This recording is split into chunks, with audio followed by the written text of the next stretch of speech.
Yo, what's going on? It's your boy, Coach Frank, on the Make It Make Sense Health and Fitness Podcast channel, Understanding the Fitness Journey.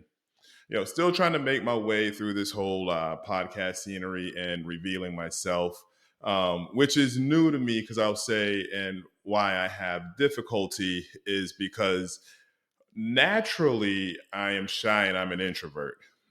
People that know me, they don't agree with that, my self assessment, but for the most part, it is difficult for me internally to just reveal things about myself. So, like when I'm doing the channel, and why I was like hesitant on being able to do episodes was because I was trying to make everything perfect. Like I didn't want to stutter, like because naturally I have a bit of a stutter sometimes. I have a lisp, and sometimes I'm a bit, if I'm nervous when I'm speaking, then like the lisp shows a little bit more than I would like. But I was talking to my cousin the other day, and I was telling him I have the channel, and he was asking me why didn't I tell him about it, because he's like my closest cousin, and I pretty much tell him everything.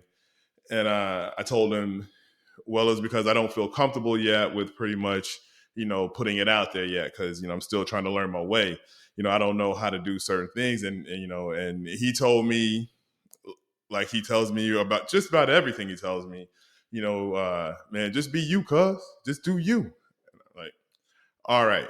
So I'm going to backtrack into why I started training as a fitness coach, and to give my story on who I am and what brought me to this point now where I am now revealing myself for who I am naturally.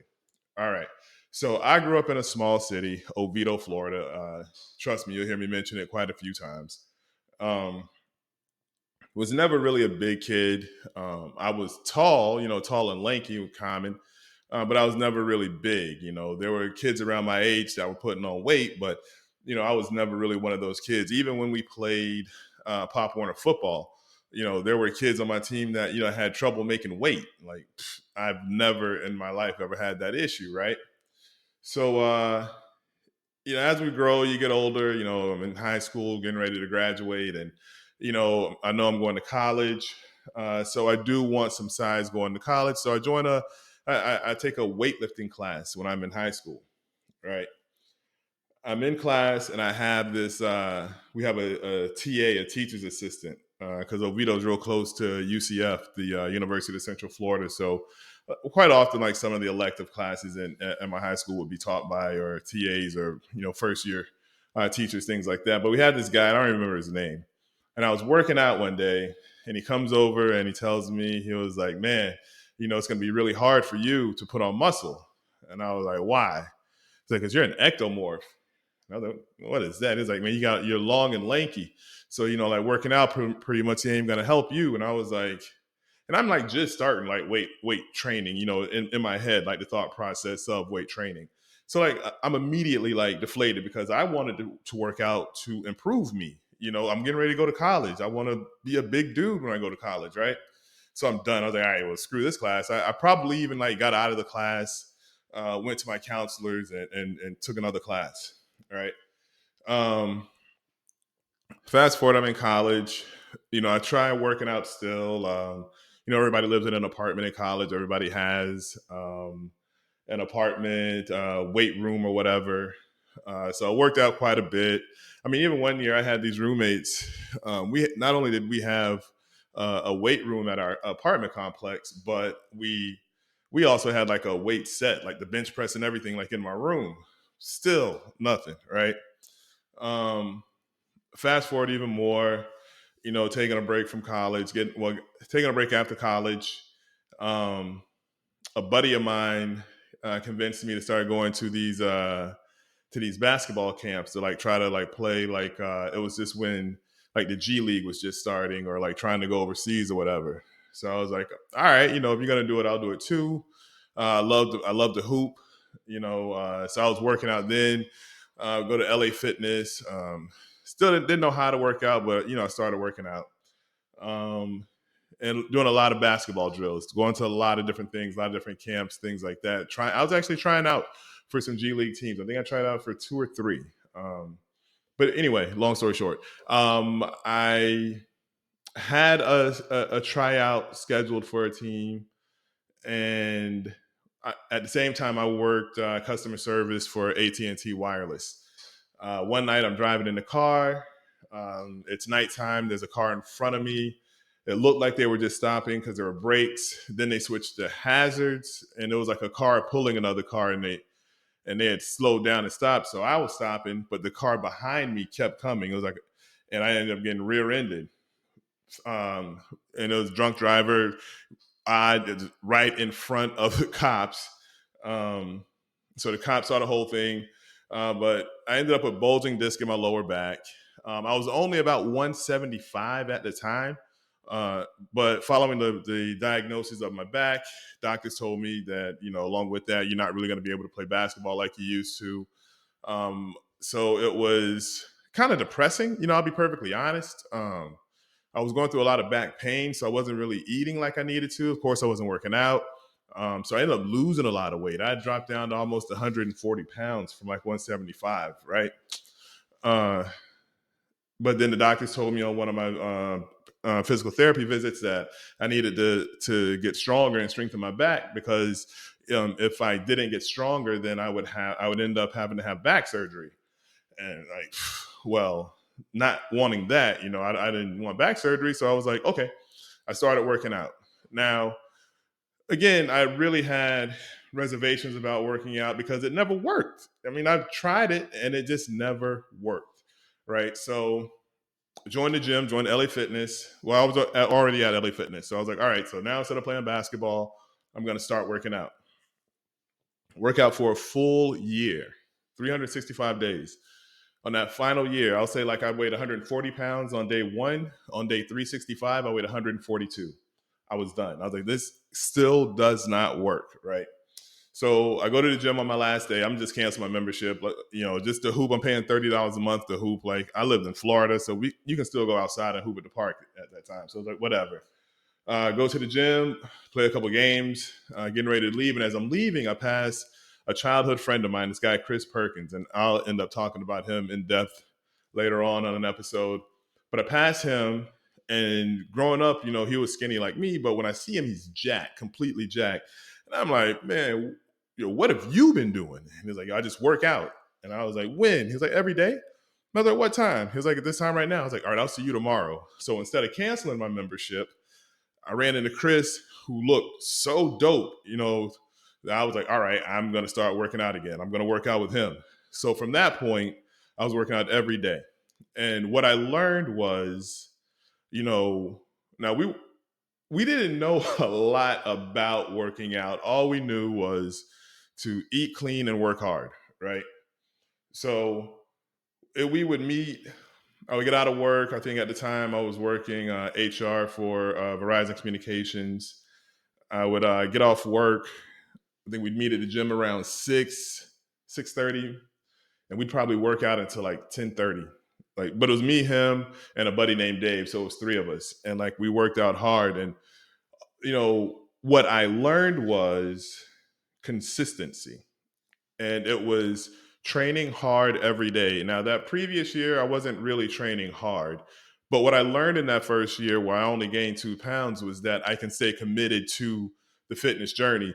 And to be honest, that's what a lot of people don't realize is man, I tried for a whole year, nothing happened, so I just quit. But you have to realize that on your fitness journey, if you commit to it for an entire year, and even if you don't finish with the goal, the physical goal that you wanted, mentally, I can commit to this lifestyle.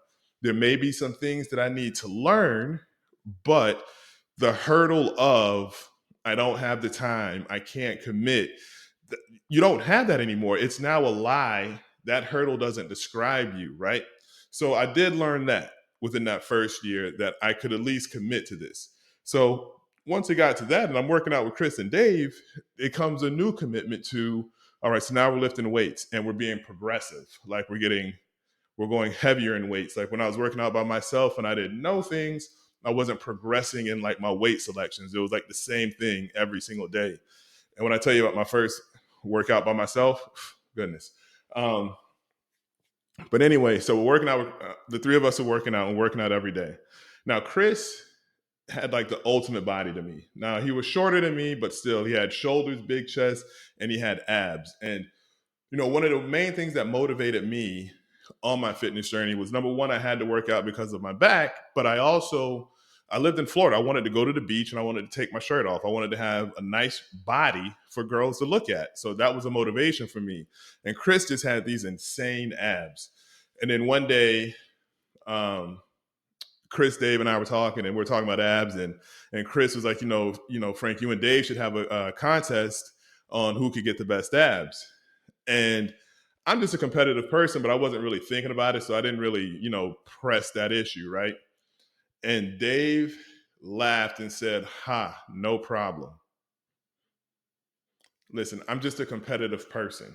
So, yes, I was already motivated by the fact that I wanted to have a nice body, but now you made this a competition. I will never forget the day I was getting ready for work. Now, keep in mind, along this competition, I'm doing abs every day. I remember I joined a lot of people, a lot of old school, gym heads or gym rats will know the bodybuilding.com and bodybuilding.com, like social media, like their group, the Facebook for them or whatever back in the day. And there was this lady, and she had the sickest abs I'd ever seen. And what she told, and I asked her, how did she get them? And she told me it's reps, it's repetitions. And I was like, how many? And she said, I do 500 reps a day. And any of my clients that know, you've all heard me, 500 reps a day. You've all been assigned at some point 500 reps a day. And that's where I got it from. And so I just went bananas.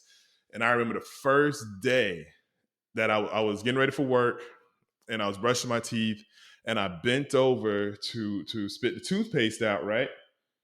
And when I bent over, I just happened to look down, and I still had a six pack. My stomach was flat, and I had a six pack hard. I was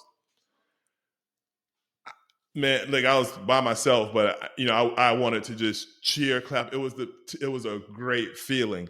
For me, it was, I set the goal of, this is what I want, fitness wise. And you got to keep in mind, I never had abs. I was skinny. So, I had like skinny abs, but I'd never had muscles. That was never that was never me. But now I had worked towards it, and I had achieved it. And I had now I'd gone from starting out, the first year I was 140, 142, started working out with Chris. My weight started building. I think by the end of year 2 or so, I was maybe 185 or something like that, but with abs. And now I'm muscular. So, and then people would see me and they would think that I had that body my entire life. And it was like, no, I worked towards this. And that's when I had the idea to become a fitness coach, because it wasn't just that physically I'd achieved something, but mentally I had worked towards something. I set a goal in my mind, and I'd worked towards it, and I hit. And then emotionally, I wanted to feel better about myself. It was a self-esteem thing. There was, it's so hard for people to read me now as an introverted person because of how easy it is for me to conversate in groups and things like that. And it's because I'm just confident in me, because there's a confidence that you find within yourself when you build yourself.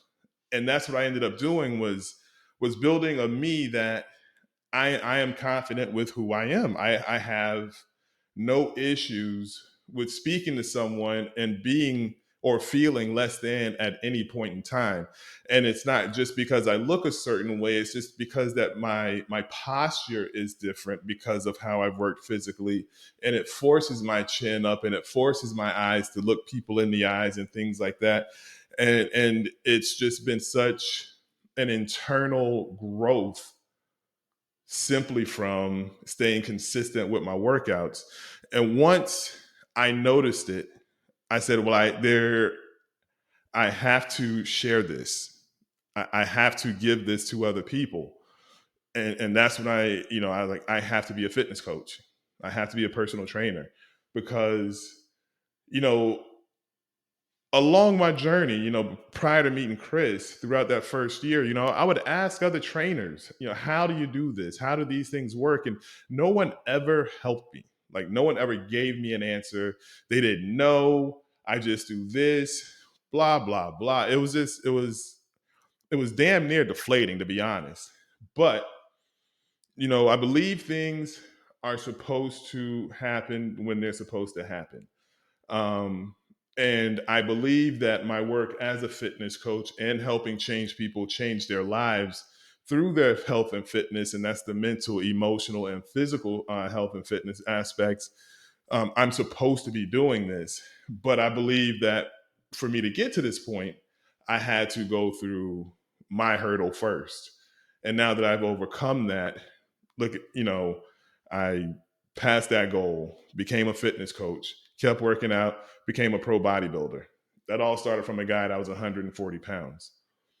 So it's your boy Frank Hamilton, fitness coach. The motto, be grind. The man with the motto, be grinding or be nothing. That is my story. That is why I became a fitness coach, a personal trainer, because the feeling that it gave me as an individual, I wanted to give that to other people also. All right, tune in, subscribe, do all the podcast things that people say you're supposed to do. I'll get more fancy as I learn this process. But if you tuned in, I appreciate you tuning in. Comment, whatever, let me know. It's Frank Hamilton, the man with the motto, be grinding or be nothing. Peace.